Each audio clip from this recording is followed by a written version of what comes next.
After the fall of Richmond and Lee's surrender, Jefferson Davis kept moving, trying to make his escape. He met with Joseph E. Johnston, the commander of the largest remaining Confederate army, which was in Greensboro, North Carolina. Johnston warned him, "Our people are tired of the war, feel themselves whipped, and will not fight. Our country is overrun, its military resources greatly diminished, while our enemy's military power and resources were never greater, and may be increased to any extent desired. My small force is melting away like snow before the sun." Davis, although still hopeful that resistance might be made, gave Johnston permission to open negotiations with Sherman, the Union commander, to discuss the surrender of the Confederacy.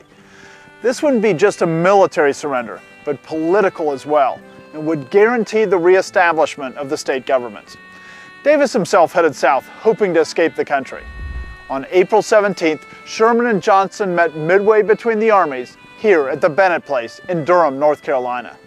Sherman didn't have the authority to treat with political authorities, but he hoped that an agreement between him, Johnston, and John C. Breckinridge, a member of the Confederate cabinet and a major general, would be accepted by Washington. The terms agreed upon provided that all Confederate forces would be disbanded, that the state governments would be recognized as soon as their officials took the loyalty oath, and that Sherman's army wouldn't disturb any Southerners who remained peaceful. Johnston and Sherman signed the document the next day and left the Bennett House, convinced that they had brought a final end to the struggle. But the federal government in Washington wouldn't accept the agreement. It was even more generous than the terms given Lee at Appomattox. It made no provisions for the emancipated slaves.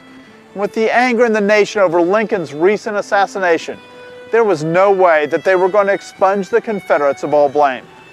Grant came down to North Carolina to deliver the news, and an ultimatum was sent to Johnston that hostilities would be renewed unless he surrendered within 2 days. Jefferson Davis wouldn't allow Johnston to surrender and told him that if he couldn't fight, he should disband his army. Johnston, however, decided to disobey those orders. He met here again with Sherman on April 26 and surrendered all Southern troops in North and South Carolina, Georgia, and Florida, totaling almost 90,000 men. This was the largest surrender of the Confederate troops during the entire war. With the surrender of the armies of Lee and Johnston, all other Confederate troops followed suit. Jefferson Davis himself set off for the Trans-Mississippi. He refused offers of transportation to Cuba as he didn't want to abandon the dying country while there was still a regiment in arms. What he didn't know was that Richard Taylor in the Trans-Mississippi was even then negotiating the surrender of his army. Davis was surprised by federal cavalry at his encampment on May 10, 1865, in Irwin County, Georgia. As it was quite dark in the tent, I picked up what was supposed to be my reglan, a waterproof light overcoat without sleeves. It was subsequently found to be my wife's, so very like my own as to be mistaken for it.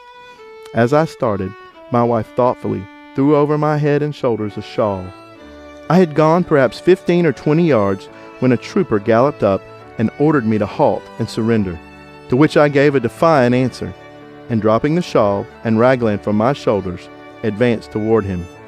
He leveled his carbine at me, but I expected if he fired, he would miss me, and my intention was in that event to put my hand under his foot, tumble him off on the other side, spring into his saddle, and attempt to escape. My wife, who had been watching, when she saw the soldier aim his carbine at me, ran forward and threw her arms around me. Success depended on instantaneous action, and recognizing that the opportunity had been lost, I turned back, and the morning being damp and chilly, passed on to a fire beyond the tent. The raincoat which Davis had hurriedly thrown on was an occasion of a widespread rumor regarding his capture. It was reported that he was captured trying to escape in his wife's clothes, although it was actually just a raincoat thrown on by accident. Davis remained a prisoner for 2 years, kept in strict confinement at Fort Monroe, Virginia. Some wished to try him for treason or war crimes because of the Andersonville POW camp, but eventually he was released because there was little chance he would be convicted.